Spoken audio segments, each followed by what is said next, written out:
favorite scriptures, one of the most important scriptures in the Christian community. If you don't understand the scripture, please try by all means that you understand it, because this is the scripture that will make you to tap in to the time that is coming. This is the scripture that make you to understand ukuthi makukhulunywa ngokuthi uJesu uyobuya kusuke kukhulunywa ngani kuyokwenzakalani, and the story goes. So today we are going to dig deep to ilendo Matthew chapter number 17. Sizobheka Matthew chapter number 17, but all in all sizobheka ukutransfigwa kukaJesu, transformation yakhe, or ilendo ngesGreek bathi lena it's a metaphor. Ibuze lento basikhuluma labafunda bobiology kuthiwa metamorphosis. So that term is taken from there because it talks about the transformation of something into another thing. So that it changes. So we are also going to talk about the planet, Jesus coming in his Father's glory, because that's another thing that esilahlekele kune doctrine creative kuthiwa leyo verse leyo maybe uJesu uthi uyobuya in his Father's glory. This means usebuyile. So we need to expound it again today and try to make you understand, even if when you come across that gospel, you understand exactly ukuthi uJesu bekhuluma ngani. Thirdly, we need to explain about the relevance of Moses. And then Jesus was transfigured, the relevance of Elijah, and the way to Jesus out, because there was a question here about it was John, James, and Peter. There's a question about Jesus, but mind no Elijah uyabuya kukhulunywa ngani. So Jesus had to expound that. It's so confusing when you look at it, but it's very easy. It's going to be very easy once we explain it. So no go. Ngifuna ufunde uMatthew chapter number 17 verse 1, 2 and 3. Inesihloko. Ukukhazimuliswa kukaJesu entabeni. Yes. Emva kwezinsuku ezisithupha, uJesu wathatha oPetru noJakobe noJohane umfowabo. Uyabona, sorry Zoko, mawungase unga-understand emva kwezinsuku ezisithupha. Kuyoba nzima ukuthi understand yonke into elento eshiwo kuMatthew 17. Yawona verse 1 uqala uthini emva kwezinsuku ezisithupha. ULuke will come and say after 8 days. Ngosuku lwesi-8. It's not like kune confusion kwi-interpretation noma kwi-Matthew kaLuke neMatthew kaMatthew. It's a way that they were talking. So uma umuntu ezoqala inkulumo mamunyatha athi ngemva kwezinsuku ezisikhombisa ngase ngikhipha imali ngathenga. Emva kwezinsuku esikhombisa from what? Because this means lo muntu methi after 6 days unozo emva kwezinsuku ezisithupha. This means that 6 days is coming from day 1. Day 1 is coming from a certain point, is coming from another place. So after 6 days Jesus took with him Peter, James and John, the brother of James. Yes, kubeka wenzani? Wakhuphukela nabo entabeni ende bebodwa. Waphenduka esinye isimo phambi kwabo. Yes. Ubuso bakhe bakhanya njengelanga. Yes. Izingubo zakhe zaba mhlophe njengokukhanya. Yes. Bheka kwabonakala kubo oMose noEliya bekhuluma naye. Ibambe lapho ku3. There is no way that you will understand kwenzakalani ngama understand ukuthi Jesu buyaphi, what exactly is he. There is something that he already started. There is a conversation that he already started. And leyo conversation this is the fulfillment of the conversation that he has already started with his disciples. So it's very difficult to understand the purpose of the transfiguration if you read Matthew chapter number 17 in isolation from Matthew 16 verse 27 to 28. When you exclude Matthew 16 verse 28 from Matthew 17, then uzofola kule confusion or kule controversy ka 70 AD or AD 70. La ama scholars khona ane argument enkulu, and kune doctrine esicreatiwe ukuthi uJesu sewabuya, and lo doctrine bayibase ku Matthew chapter number 16 verse 28. Full Matthew chapter number 16 verse 27 and 28. So 16, 27 and 28. Ngokuba indodana yomuntu iyakuza ngekazimulo kayise kanye nezingelosi zayo. Yes. Khona ke iyakuvuza yilowo nalowo ngesenzo sakhe. Yes. Ngiqinisile ngithi kini. Yabona uJesu wangathi ngiqinisile ngithi kini. He's giving you assurance again. Ngiqinisile ngithi kini.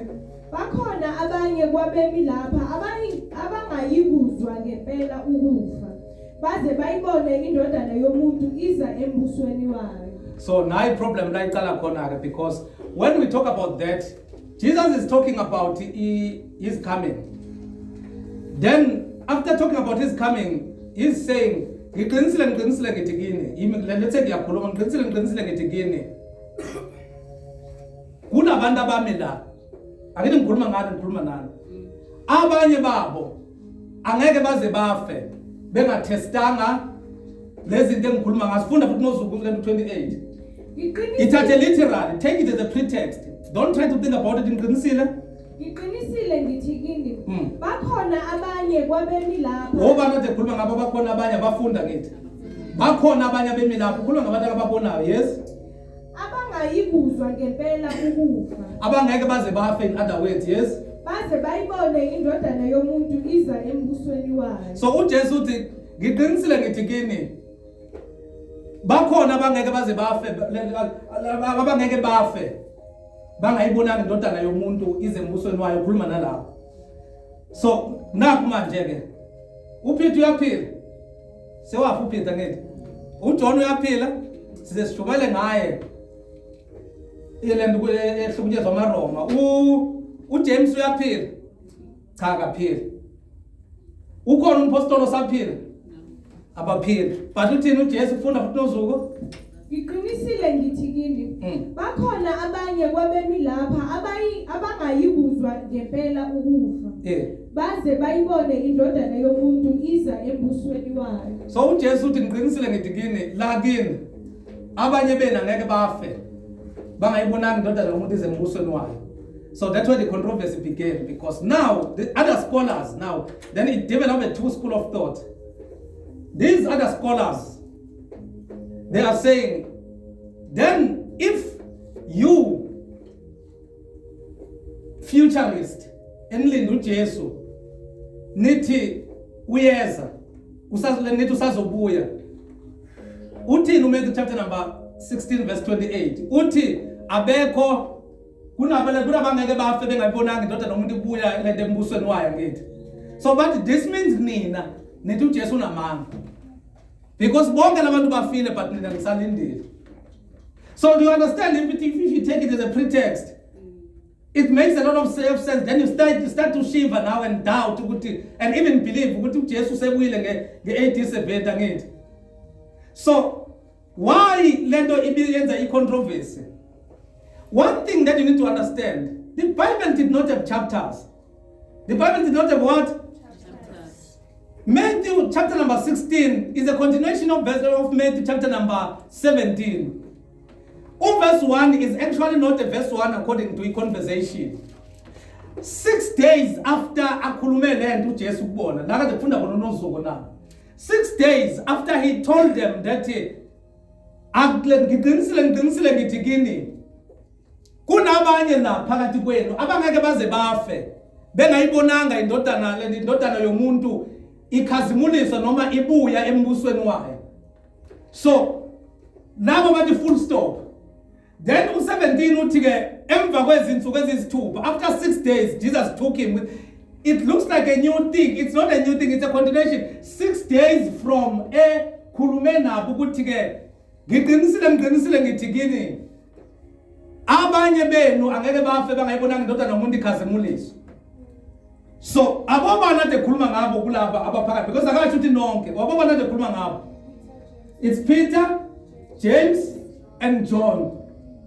So wenzani manje uthatha uPeter, uthatha uJames, uthatha uJohn, uya nabo entabeni yomnqumo, uyokwenzana entabeni yomnqumo, uyokhazimulisa. Then bayokwenzani, bayotesta i-experience yakhe appearing in his father's glory. Bayobona izinto abangazijwayelelanga. That is why Peter, he even uttered some not clever, I don't want to say foolish utterances, some not clever utterances, equalizing or equating uJesu no Moses no Elijah. And the reason why Moses no Elijah bevela lapho. Remember, noZuku ukuthi Elijah did not die. Elijah did not do what? Elijah wahamba, he ascended. uJesu wenzani? Wakhuphuka. So, kune score that was supposed to be fulfilled. Again, in that, Elijah ascended. Jesus ascended. And when I do no fagaz, one fagaz work Elisha again. Ujesu no fagaz work, one fagaz work of apostle. So, that need to be distinguished again. But it is going to be distinguished. The best way of distinguishing it is for you to see who is connected to the divinity. Kubona. That is why he's even telling them to say, do you not tell people about this thing?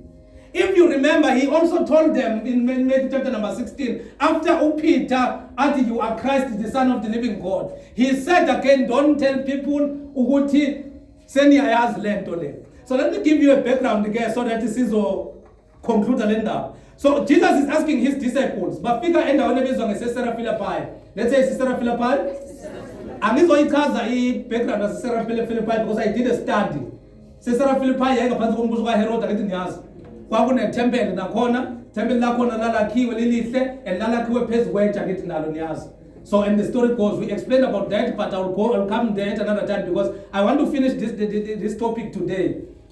So, uJesu fika nabenda onebizwa ngeSister Philippi. Mayifika uJesu uyababuza. Who do people say that I am? This is Matthew chapter number 16 verse 13 or 11. The disciples responded. Some say John the Baptist. Others say Elijah. Others say Elijah. And still others, Jeremiah or one of the prophets. So that was the perception yabantu. Remember, this is the very same chapter amongst you. In the very same group, already there are some that are uttering the element of confusion of who exactly Jesus is. And amongst them, there are those that did not know, those that were working with him. They still did not understand Ngubane. Then Jesus turned the question to them. But what about you? He asked them, who do you say that I am? Then Peter answered, the scriptures is standard, you are the Messiah. Other translation says you are Christ, the Son of the living God.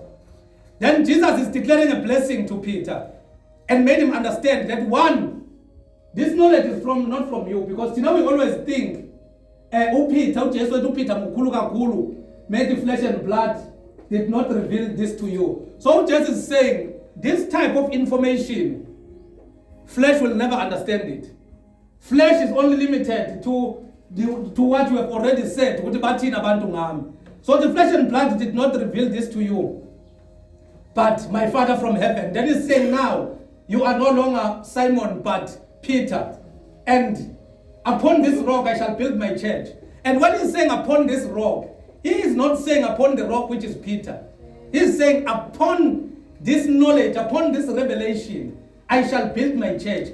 Church is built in the knowledge and the revelation of who Jesus Christ is. And with that church that I will build, the gate of hate shall not prevail.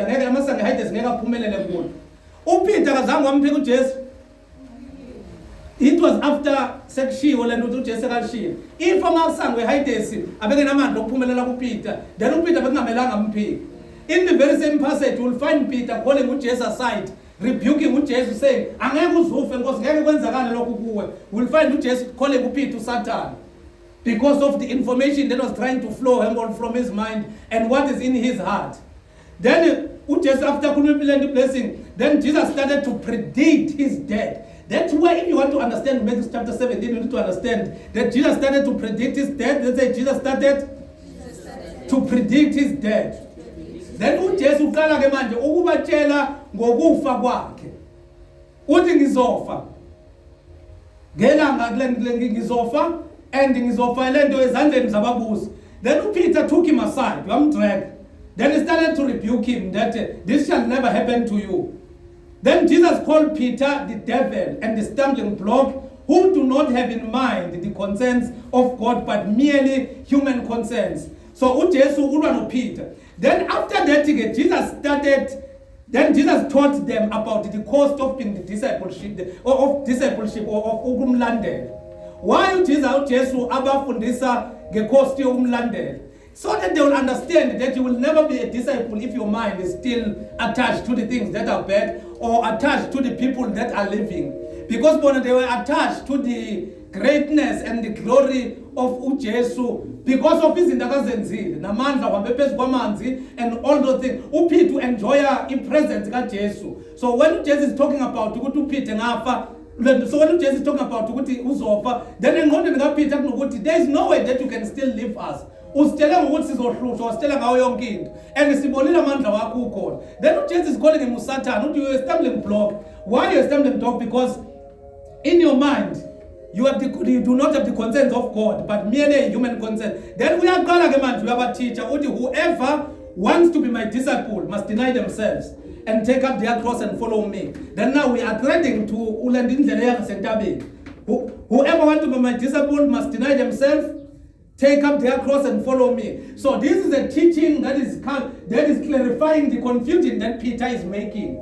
Because Peter is denying the fulfillment or the death of Jesus Christ, not because Peter is really denying it. He is looking at them and Christ to Ebashia. You will understand who John even explained on John chapter number 14. Because they were so hard-seeing. Then Jesus after a rebuke Peter, whoever wants to be my disciple must deny themselves and take up their cross and follow me. For whoever wants to save their lives will lose it, but whoever loses their life for me will find it. What good will it be for someone to gain the whole world? Other translation says, what shall benefit a man to gain the whole world, yet forfeit their souls? Other translations or what can anyone give in exchange for their souls?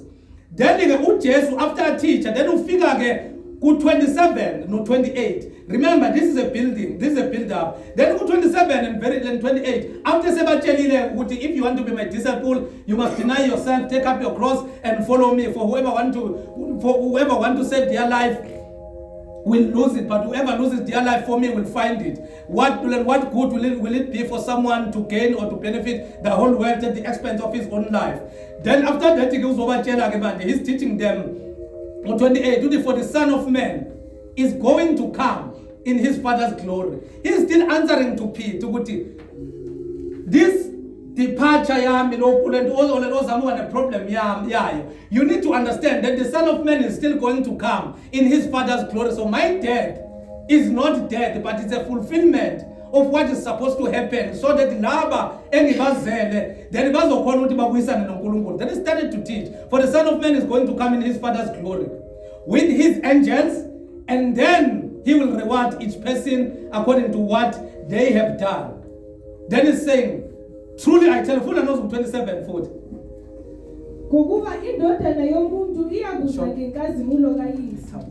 Kanye nezingelosi zayo. Yes. Khona ke iyakuvuza yilowo nalowo ngesenzo sayo. So this is a future tense again. Iyobuza. Then ifunda u28 ke. Ngiqinisile ngithi kini, bakhona abanye kwabemi lapha abangayikuzwa ngempela ukufa, baze bayibone indodana yomuntu iza embusweni wayo. Yes. So then funda ke then the big debate is that Jesus said someone who was standing here explaining that will not taste death before they see the Son of Man coming in his kingdom. And the bonga seba feel that's a common cause. Others says people that Jesus referred to were the disciples. We agree on the apostles that were standing with him. I agree, we all agree. Then the argument is that since be feel bonga again, has that been fulfilled? That's where there is a theological debate and the division of scholars, because they are literally saying, linking this with while we are the 70 AD. Then the question is that the 70 AD, when there was a destruction of the temple, did the Son of Man come in his Father's glory with his angels? Did he reward each person according to what they have done? He didn't. So he was telling them about what to come. Then he's saying there to them, truly, I tell you, some who are standing here will not taste death before they see the Son of Man coming in his kingdom. coming in his kingdom. Then that's why the confusion is caused. Then nozuko ke funda ke verse 1 of 17. Emva kwezinsuku eziyisithupha. Yes. uJesu wathatha oPetro noJakobe noJohane umfowabo. Petro, John, not Johann umfowabo. Angithi are those that they were one of those that were standing here. Truly I tell you, some of you will not die or taste death until they see the Son of Man coming into his Father's glory.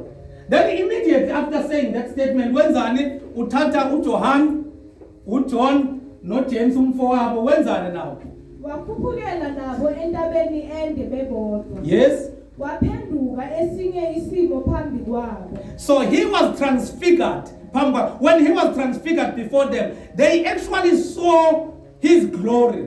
They saw God's glory upon him. Why? Because his face shone like the sun, and his clothes became as white as the light. They experienced what he was talking about. Ubuso bakhe bakhanya njengelanga. Yeah. Izingubo zakhe zabamhlophe njengokukhanya. Yes. Bheka kwabonakala kubo oMose noEliya bekhuluma naye. Okay. Ake sikhave kulantu 1 2 3 sovale so that you'll understand it clear. A scripture should interpret another scripture. Angithi bazalwane. Awukwazi ukurely kuvesi le1. So umfundisi uzoba wrong if I rely ku 17 without the confirmation of the eyewitnesses. People that can settle the score. It's Peter, James, and John.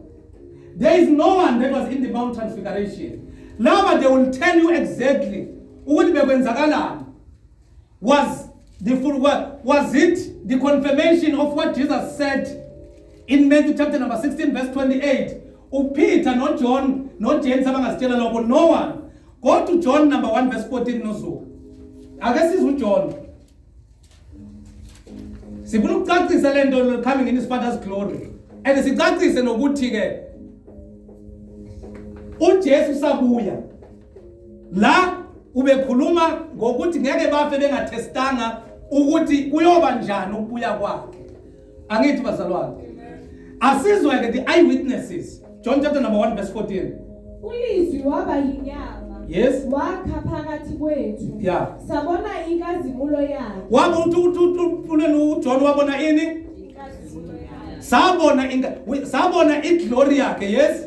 Inkazimulo njengeyozelwe yedwa kuyise. Inkazimulo njengeyonjani? Ozelwe yedwa kuyise. And John is talking Matthew chapter number 17 verse 1, 2 and 3. Then on number 4 you will find on number 4, 5 and 6 you will find uNkulunkulu correcting uPeter 7 and 8 to 9. Correcting uPeter saying, "This is my beloved son whom I love. Hear him." Muzweni. So John is confirming that the word became flesh and made his dwelling among us. We have seen his glory. We have heard. We have heard his glory. We have seen. He's not talking about one of apostles, but he said, Tina, we have seen his glory.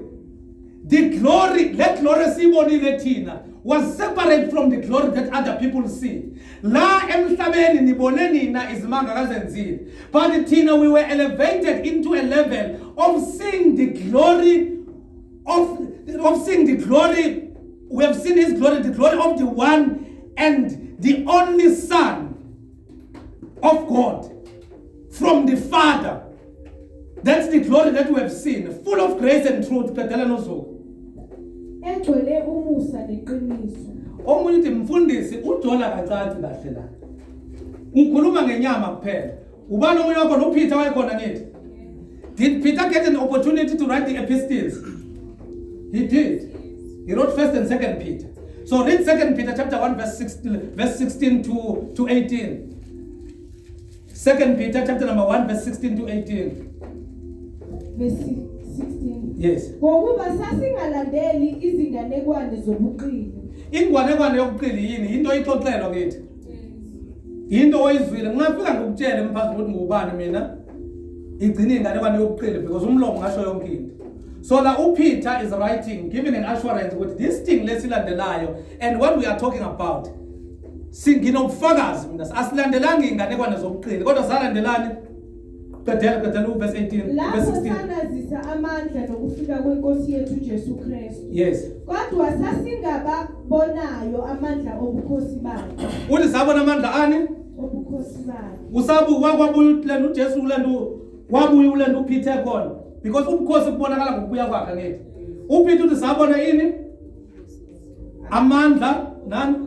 Ngobukhosi bakhe verse 17. Ngokuba wamukela kuNkulunkulu uyise udumo nenkazimulo. Yes. Lapho kwafika kuye izwi elinje. Yes. Livela enkazimulweni yobukhosi lithi, lo yindodana yami ethandekayo engithokozile ngayo. Wayekhona uPeter makubhabhatisa uJesu kuMatthew chapter number 3 ebhabhatisa uJohn. uJohn eyewitness lapha ngithi. uPeter ukhuluma ngento eyenzeka in the Mount of Transfiguration. Ukuthi he received honor and glory from God the Father when the voice to him from the majestic glory saying, "This is my son whom I love. With him I'm well pleased." Verse 18.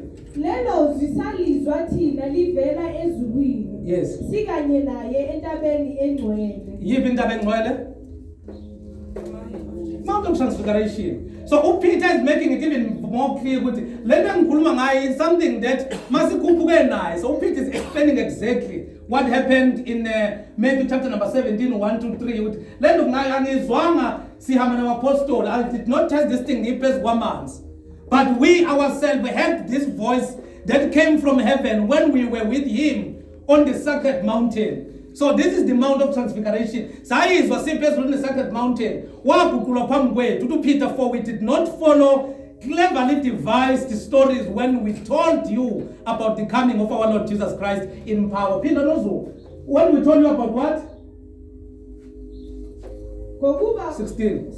Yeah. Ngokuba sasingalandeli izinganekwane zobuqili. Masinitshela ngani? Lapho sanazisa amandla nokufika kwenkosi yethu Jesu Kristu. Amandla nani nokufika?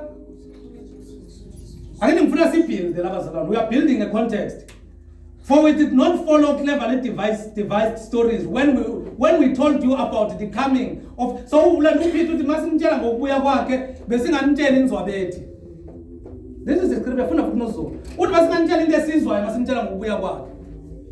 Funda futhi 16. Ngokuba sasingalandeli izinganekwane zobuqili. Yes. Lapho sanazisa amandla nokufika kwenkosi yethu Jesu Kristu. Yeah. Kodwa sasingababonayo amandla obukhosi bakhe. Sasingababona amandla obukhosi bakhe. So lento esikhuluma yokubuya kwakhe isikhuluma ngento esesiyitestile. Then mawufunda u18 uthi bayiteste kuphi? Lelo zisalizwa thina livela ezulwini sikanye naye entabeni engcwele. So uPeter ubatshela ngani ngokubuya kwakhe?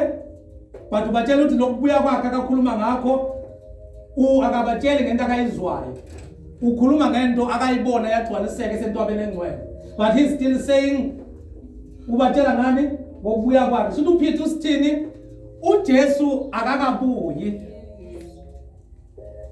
We have tested, as he said to us, that is surely some of you that are standing here shall not taste death until they see the Son of Man coming in his kingdom.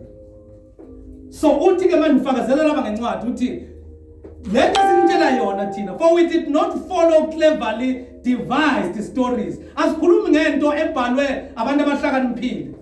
When we told you about the coming of our Lord Jesus Christ in power, but we were eyewitnesses. What is an eyewitnesses? What we are sabona thina of his majesty. Ubukhosi nobukhulu bakhe sabona thina. We know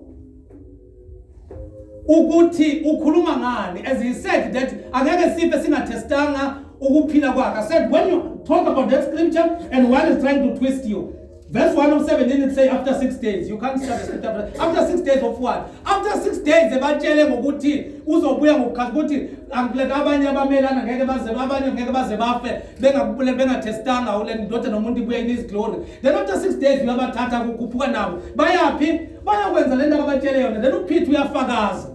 We ourselves we heard this voice that came from heaven when we were with him on the sacred mountain, on the Mount of Transfiguration. Then verse 3 again, let's go to Moses. Let's say Moses.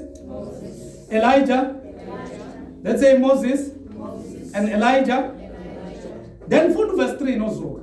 Bheka kwabonakala kubo oMose noEliya bekhuluma naye. Am I teaching good? Ningalali ke. Funda futhi no Zoka 3. Bheka kwabonakala kubo oMose noEliya bekhuluma naye. Just then there appeared before them Moses and Elijah talking with Jesus.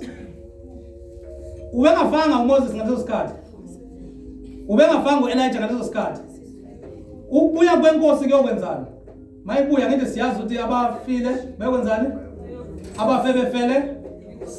Lezi ingwenya lezi they are testing ukubuya kwakhe namandla. Nangu Moses is dropping.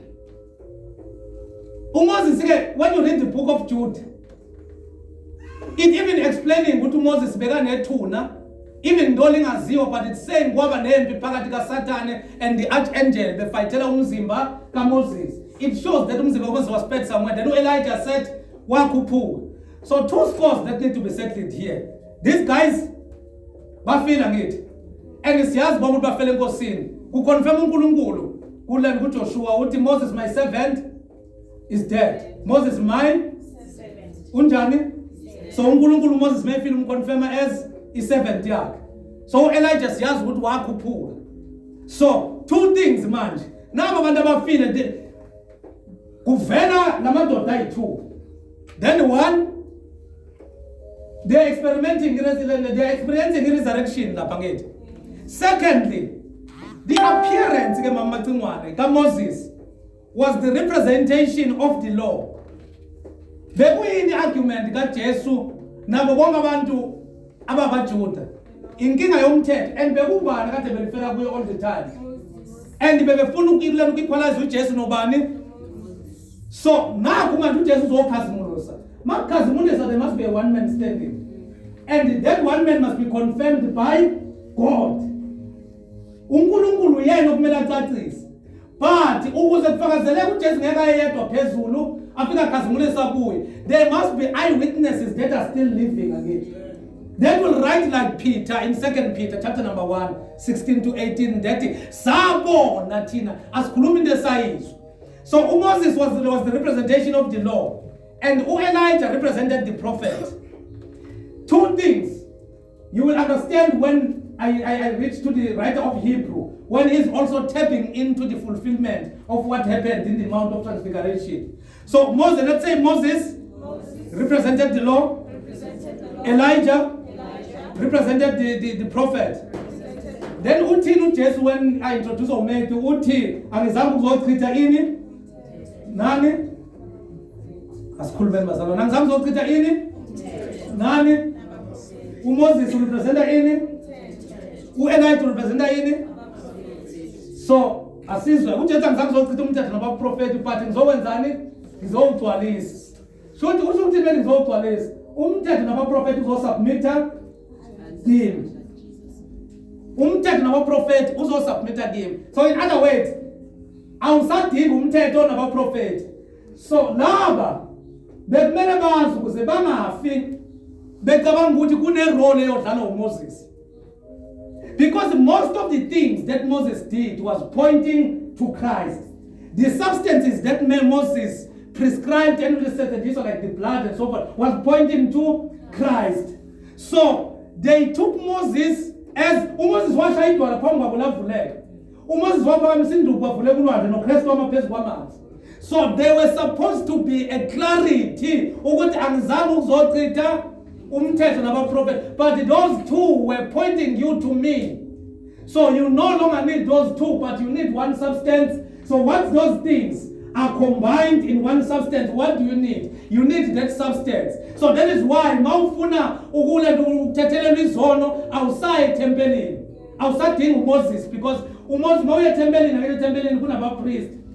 Uma awusadingi abaprofeti. Sewudinga ini udinga uJesu, so you just need the substance which is in Christ. When you are preaching, you no longer need the law. to sanctify or justify you, but what do you need? You need to preach the substance, and that substance is Christ. Angizange ukuzochitha umthetho nabaprofeti, but ngizowenzani? Ngizowuphelelisa. So now this is the fulfillment of that text. Now the substance Christ is here, and the sacrifices which were all just a shadow of that which was to come is now to be fulfilled. Now Christ. Both Moses and Elijah were already dead in the flesh, and their appearances gave these three apostles the taste of what will happen when the Son of Man comes in his kingdom. He will come and give each and everyone their reward according to himself. So, will the demons partake, or will people that died in sin partake in Christ's resurrection? Will they be with him? So, who are going to be rewarded are those that died in Christ. So, they are sensing of what is going to happen. And imizimba yalezingwenya idronka uPeter, idronka uJames, idronka uJohn, including imizimba yalento ka Elijah no Moses. Because in the stage they were given a test of the glorified bodies. So they appear now in a test of glorified bodies. But what was supposed to be fulfilled there, that but Christ again. The law needs Christ. The prophet needs Christ. So it is all in Christ. Who do people say that I am? Who do you say that I am? You have a confusion. Surely I say to you, some of you who are standing here, Peter, flesh and blood did not reveal this to you, but my Father in heaven. So some of you here will never taste death until they see the Son of Man coming in his kingdom. So they are experiencing that, and also experiencing these two submitting to Christ. Then continue nozuko verse 4. Wathatha uPetru wathi kuJesu, Nkosi, kuhle ukuba silapha. Uma uthanda, ngiza kwakha lapha amadokodo amathathu. Elinye libe ngelakho, elinye libe ngelikaMose, elinye libe ngelika Eliya. So you understand that Peter was in a place that I understand. Bekasendaweni akangaunderstand. Le nto akangaunderstand uPeter usekhohlwe izinto eziningi, the way it's so comfortable and the experience. Sekafuna uku-equator uJesu no Elijah no Moses. Uma bephendula laphayana when he said, who do people say I am? Bathe bathi ubani uElijah noma ngomunye wabaprofeti, abanye bathi uJeremiah. So now Peter, the one who said you are Christ, he's repeating the same thing. Equalizer nalapho. Asaka madokodo manje. Idokodo lakhiwe ngezandla. Sakhe elakho elika Moses nelika Elijah. So katheka uPeter no Moses niyafana. Then immediately ke kwangabe kusaphendula uJesu. Oh, Nkosi yami.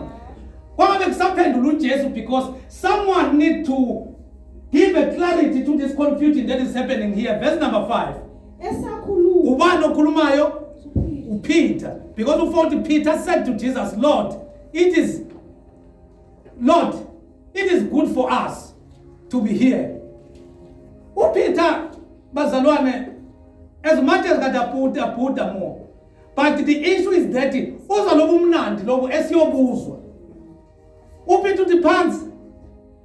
Akusayi.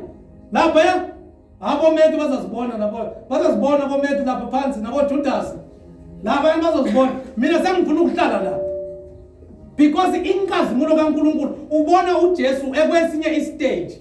Ubona uJesu enguNkulunkulu. Everything is surrendered under him. Ubona the fulfillment of what Jesus said. Abanye benu ngeke baze batest ukufa bengabonanga indodana yomuntu iza in his Father's glory.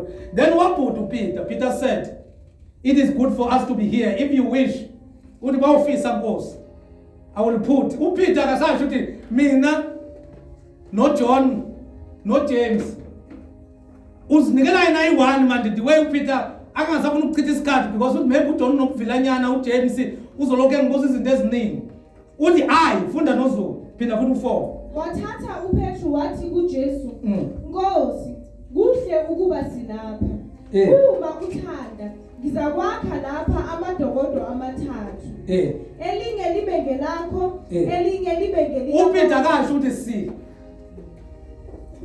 akasho ukuthi sizokwakha akakhawuntela noJesu kabuthi mina manje ngizokwakha mina amadokodo amathathu so unqondweni kaPeter he has made it all he needs in his life with God to be happy udinga uMoses uElijah noJesu ufuna ukuhlala kubona but inkinga yena uzenza ngaphansi kaElijah uzenza ngaphansi kaMoses because uthi uzokwakhela ubani uMose noJesu noElijah akakhuluma so yena uthi noma mina ngalana but as long as lezi ikhulu so uyabona ukuthi bathathu uyabaphendula baphakamisa then when that little bit of confusion happened then God dropped the word verse 5 esakhuluma uPeter bheka ifu elikhanyayo labasithibeza yes bheka kwavela izwi efini lathi lo uyindodana yami ethandekayo engithokozile ngayo izwi malivela uPeter uphikile ukuthi uyindodana uPeter uyambelieve ngithi uyamlandela ushumayela yena and he was closest to him that is why Peter was wabizwa naye no James no John bayiphezulu uyakholwa ukuthi uyindodana but the experience make him to equate him nalaba because of the knowledge yabo yakhe one akayaziyo ngabo ukuthi they've done great things and they were used by God and uPeter Moses was used by God not under any representative from heaven he was used by God for God himself akhuluma naye it's God who gave instruction and uJesu bethi ngithunywe ubani ubaba and the confusion elento yesesafiriphai uJesu akababuzayo bathini uElijah noma ngomunye wabaprophet then uNkulunkulu uthi ke a big cloud covered them a voice from the cloud said this is my son whom I love with him I'm well pleased qedela nozuko lo uyindodana yami ethandekayo engithokozile ngayo yes yizweni yeah so uNkulunkulu uzonikezana ngeclarity la so uNkulunkulu God corrected Peter immediately that Jesus can't be equated to Moses and Elijah so it's still a discussion makufike for 2 the very same voice that came from heaven during Jesus baptism if ufunda umlando uMatthew chapter number 3 wathi uJesu ku John this is my beloved son whom I'm well pleased uphinda those verses again this is my son whom I love love it means well pleased with him I'm well pleased listen to him so they had heard the law bebewazile umthetho they had heard the prophet again but now God is saying hear him lalelani uJesu again he is the only one that need to be heard as all is now fulfilled or subjected under him Hebrews chapter number 1 verse 1 and 2 to support lento show uNkulunkulu nami umbhalo wamaHebrew uyayiphinda Hebrews chapter number 1 verse 1 and to 2 verse 1 yes uKristu mkhulu kunezingelosi zonke uKristu mkhulu kunezingelosi verse 1 uNkulunkulu esekhulumile endulo kokhokho ngabaprofeti beko bana representative babaprofeti Elijah yes continue uNkulunkulu esekhulumile endulo kokhokho ngabaprofeti ngamathuba amaningi nangezindlela eziningi 2 ekugcineni kwalemihla ukhulume kithi ngendodana ayimise ibe yindlalifa yakho konke so that what God is saying the writer of Hebrews is repeating also correcting that because they were starting again to equate Jesus Christ with the angels so he's repeating that confusion that Peter had ukuthi this what is happening here so ngesingamthuku Peter God wanted to demonstrate and to show them who Christ is the last man standing what happened after that continue owadala ngayo futhi izwi just go back to Matthew chapter number 17 verse 6 verse 6 yes kuthe sebezwa lokho abafundi uPeter no John no James again not bonke abafundi yes yeah bawa ngobuso babo yes besaba kakhulu yeah Kepha uJesu wasondela wabathinta. Yes. Wathi, "Sukumani ningesabi." So ubani wabavusa? Uthini?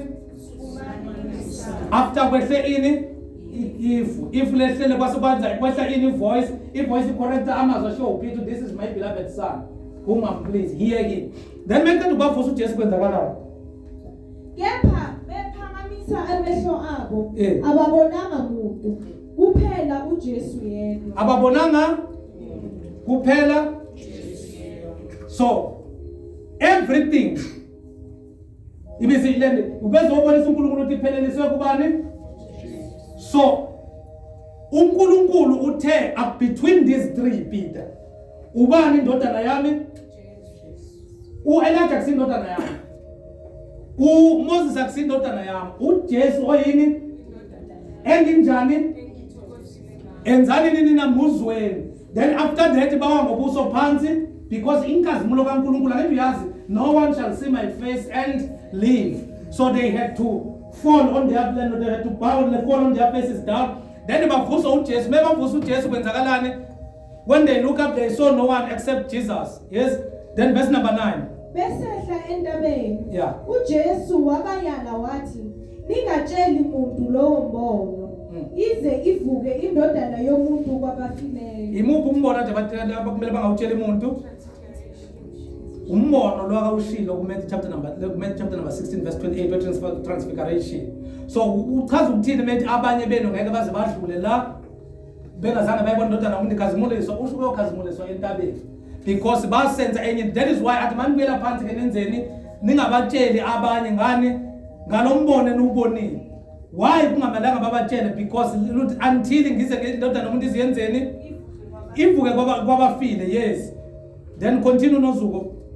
Babuza abafundi, bathi, "Pho basholoni ababhali ukuthi uEliya umelwe ukufika kuqala na?" This is verse number 10, ne? Yes. Greatest question. Babesaphukela bathini Peter nozuko umbuzo? Babuza abafundi bathi, "Pho basholoni ababhali ukuthi uEliya umelwe ukufika kuqala na?" uJesu waphendula wathini? Waphendula wathi, "Nempela uEliya uyeza, uyakubuyisela konke." Ngempela uEliya uyeza uyakubuyisela konke. Number 12. Kepha ngithi kini, uEliya sewafika. Uyayizwa lento moyilalela ungazi uya confused. uElijah ngempela uyeza but uElijah sewafika. Yes. Abamazanga nokho. Kodwa benza kuye abakuthandayo. Yes. Kanjalo nendodana yomuntu iyakukhushulwa yibo. Yes. Khona abafundi baqonda ukuba ubekhuluma ngoJohane uMbhapatisi. Let us expound it again from the scriptures ukuthi ke usho ukuthini uJesu? Why uJohn? La ukuthi then the disciples understood that he was talking to them about John the Baptist. So umbuzo wabafundi ubalulekile, it's very crucial. It's a very valid question. Ukuthi why then do the teachers of the law says that Elijah must come first? uJesu, to be sure Elijah comes and will restore all things, but I tell you Elijah has already come and they did not recognize him, but have done to him everything they wished. In the same way the Son of Man is going to suffer at their hands. Then the disciples understood that he was talking to them about John the Baptist. So the disciples are asking a valid question and they are confused because bakota uMalachi, they are quoting prophet Malachi. Funda nozuku Malachi chapter number 4 verse 5. Now laba bazo understand that Malachi was a prophet that was talking about the coming of Jesus Christ. Funda Malachi Verse 5. Yes. Inesihloko ukubuya komprofeti uEliya. Yes. Bekani ngiyakuthuma kini uEliya umprofeti. Lungakafiki usuku lukaJehova olukhulu nolwesabekayo. Yes. Uyakuphendulela izinhliziyo zawoyise kubantwana nezinhliziyo zabantwana koyise. Yes. Funa ngifike. Yeah. Ngishaye izwe ngesiqalekiso. Funda uMalachi chapter number 3 verse 1. Verse 1. Yeah. Inesihloko isithunywa sikaJehova. Yes. Beka ngiyakuthuma isithunywa sami. Siyakulungisa indlela phambi kwami.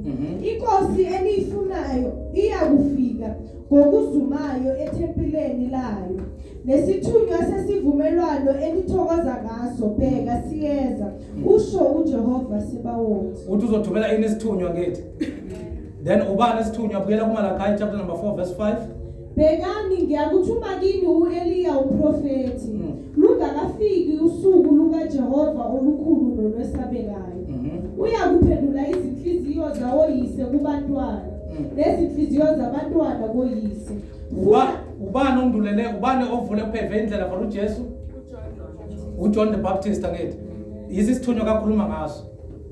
Mayithi ngizakuthunyela isithunywa. So a scripture must interpret a scripture ngithi. So akasiza uJesu ukuthi uJesu, does Jesus really, because here well lasifunda khona lethi iBhayibheli abafunda ba understand ukukhuluma ngoJohn bekhuluma ngoElijah. So asiza uJesu ke yena Matthew chapter number 11 verse 13.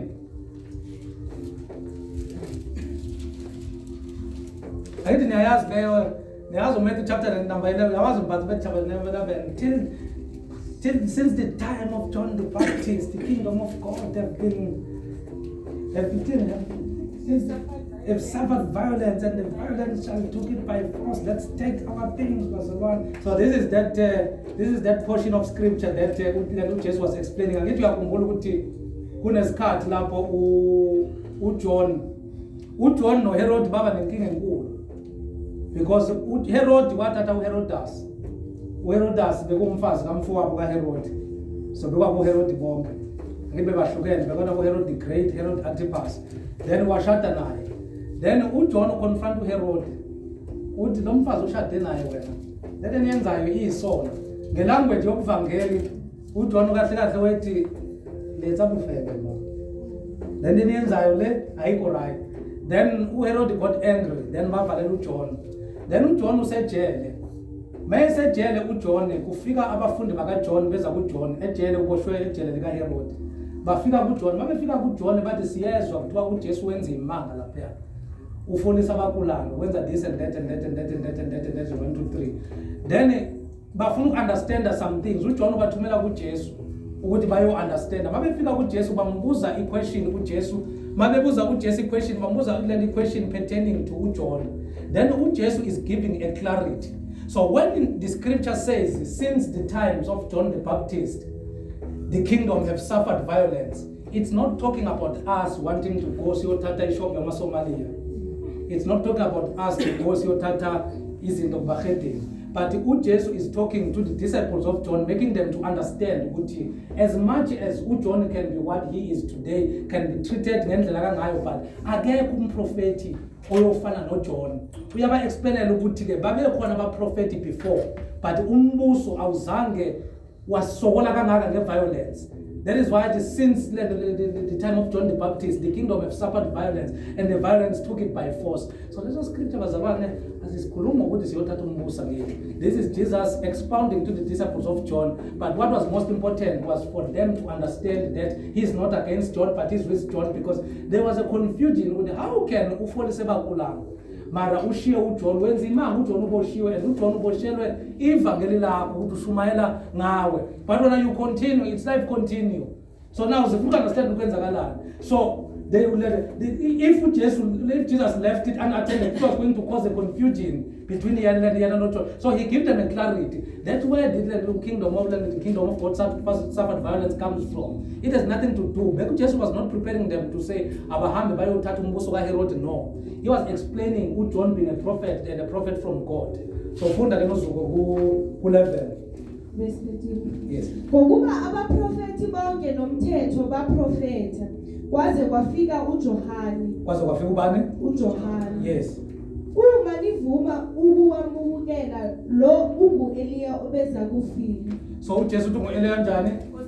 Obeza kufika. So uyabona noJesu uthi uJohn ubani? uEliya obeza kufika.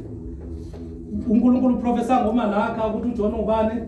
uElijah kade ubeza kufika. Malaka chapter number 3 ngiyathunyela isithunywa. Malaka chapter number 4 still verse 5 and 6.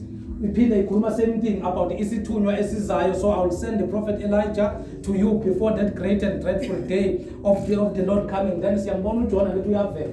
So uJilene, it's very clear that what it means ukuthi ke makukhulunywa ngoJohn as uElijah, because why kune confusion wena mamunyathi is that angithi bambonile uElijah, bambonile abafundi uElijah ngithi then mawuqeda ukubona uElijah babuza umbuzo manje ke ngokubuya kaElijah. Then uJesu yabatshela ukuthi lo Elijah nenene embonayo is God. uElijah bekhuluma ngaye uJohn, and they understood from the scriptures, because already even the prophets have explained ukuthi kunomuntu ozayo, and mabesha abaprofeti uthi lenu Elijah already beseka dlulile emhlabeni ngithi ulenu beseka khuphukile waya phezulu. So uJesu is clarifying to them even before the Mount of Transfiguration that for all the prophets and the law prophesied until John, and if you are willing to accept it, he is the Elijah who was to come. So when Jesus talked about Elijah that was to come, he was talking about Ngubane. He was talking about Ngubane Mazalwane. He was talking about Ngubane, John the Baptist. So in short, if you want to understand the controversy that is in Matthew chapter number 16, verse 27 and 28, you need to understand Matthew chapter number 17, you need to understand John chapter number 1, verse 14, the word became flesh and it dwells amongst his people. So it's clear, the clarity is clear. Moses mabe representa ini, uElijah representa ini, ukukhuphuka kwabo bentabeni kwake okwenzakala ini. What was the purpose of transfiguration? It began mabefika esisa Philippi. Who do people say I am? So they were supposed to understand. Then uNkulunkulu uphendulile ukuthi ubani uthini, this is my son. Not only son, also beloved. Yes, whom I'm pleased. So uphendula, who do people say that I? Who do you say I? But now hear my father telling you who I? And my father is saying, this is my beloved father. Then that is why who is for Peter to testify that then the sikhulumayo asikhulume indaba ekwana, asikhulume into esizwini, sambone khazimuliswa phambi kwethu, salizwa izwi livele ezulwini lithi lo indodana yami engithokozile ngayo. Uthi sazithola lezi ndaba uthi sasikuphi, sisentabeni engcwele, which is the Mount Transfiguration. So any other doctrine that can be built between Matthew chapter number 16 and Matthew chapter number 17 has nothing to do with AD 70. AD 70 Jesus fulfilled, Matthew chapter number 28 was fulfilled after how many days according to Matthew? 6 days. According to Luke, after how many days? 8 days. So it was fulfilled within days.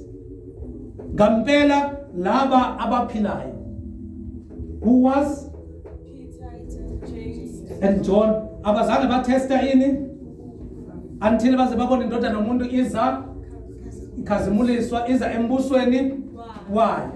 Then babona bani entabeni uElijah no Moses. uElijah no Moses babenjani, befile kuphi? Uthe ku27 mayebuya uyoriwada bonke, 27 mayebuya uyoriwada bonke njengalokwenza kwabo. So ireward si-expectile thina ukuthi siyokwenzani, siyovuswa kwabafileyo. Wayebonile uMoses mabembona? Cha, because wayebonile uMoses mabembona? Cha, wayengabonanga. Last question again. Who told them it's Moses? Who told them that it's Elijah? Because the brass are young. The brass are young. Who told them that this is Moses, this is Elijah? These brass are young. They were in a level where the truth, all the truth of God is being revealed and fulfilled. They needed no interpretation, no preacher. Because when we are with him in his glory and the we don't need, no one will be standing preaching to us. Everything will be here and everything will be there. We will have a clarity. Why? Because whatever that we will be wearing, it will be turning back to the will of God, where we were before when God created us. Ngomfanekiso wakhe, we will be in that body la uAdam akaye kuwo before enza isono, which is a body that was not subjected under the flesh, which is called the immortal body and the glorified body. This is where the only voice that makes sense is the voice of the Lord. This is where we speak one language.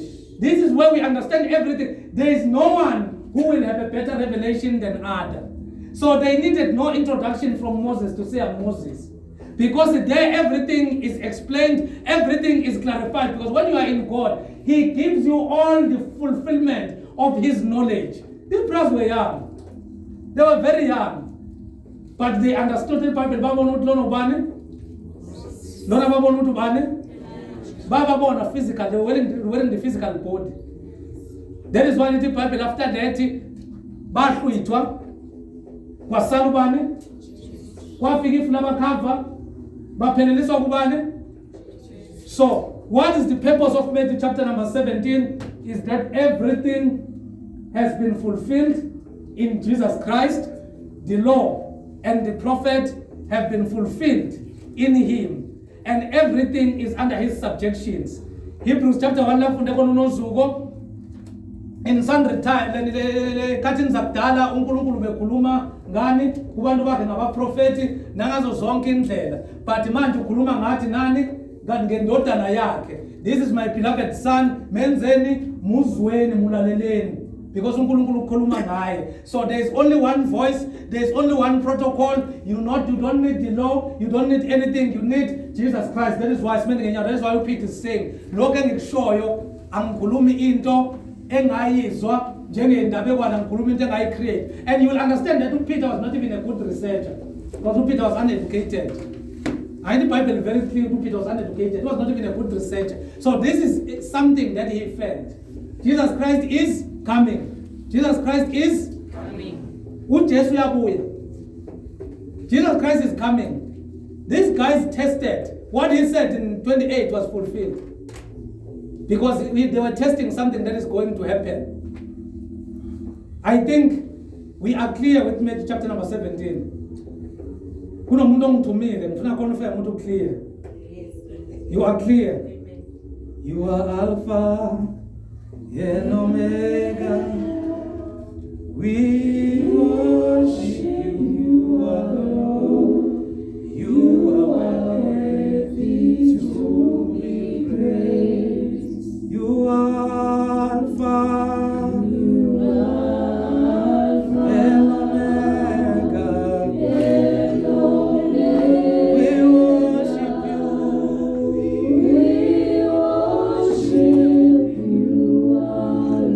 You are worthy to be praised. You